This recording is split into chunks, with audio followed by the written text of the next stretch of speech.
Thanksgiving is a great time for getting together with family and friends, but The NFPA, the National Fire Protection Association, states that the number one cause of home fires is cooking, and the number one day for those home fires is on Thanksgiving. when family and friends gather, they usually end up in the kitchen. So it can get crowded in there, so you have to watch leaving knives close to the edge of the counter. A small child could reach up and pick up a knife, pull it over on them. One safety thing you can think of is have a 3-foot zone around your stove or your oven and make that an exclusion zone, not only for children or pets, but also for combustible items, paper towels, paper plates, things like that.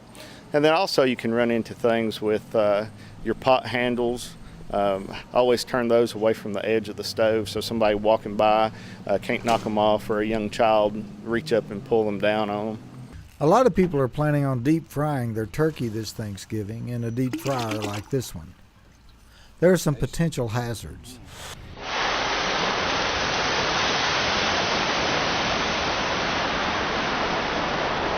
The reason for the big fireball was the fact that the oil overflowed onto the active burners. That ignited the oil and caused the huge fire. This is what happens if there's a cooking oil fire and you spray the fire with water. These huge flare-ups are caused by introducing either water or ice into the hot oil. This is what happens when just a few ice cubes are dumped into the oil. If you are going to deep fry your turkey this year, here are some safety tips. Follow the directions that came with your fryer. They all have safety tips listed in them. Never use a turkey fryer inside a garage or on a deck or a patio. Never heat the oil over 325 degrees.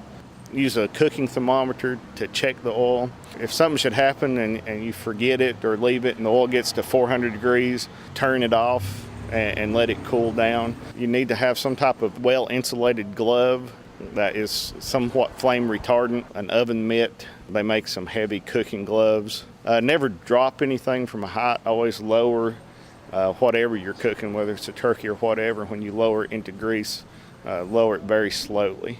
Don't drop it from a height. Make sure you monitor, you stay with your fryer. Don't go off and leave it. 3.5 minutes per pound. So you don't want to overcook it. Obviously, you forget about it. Use timers whether you're cooking inside or outside. If it recommends 3.5 minutes per pound, then you have a 10-pound turkey. Set you a timer for that time limit, so in case you get busy with family or something else. Happy Thanksgiving, everybody.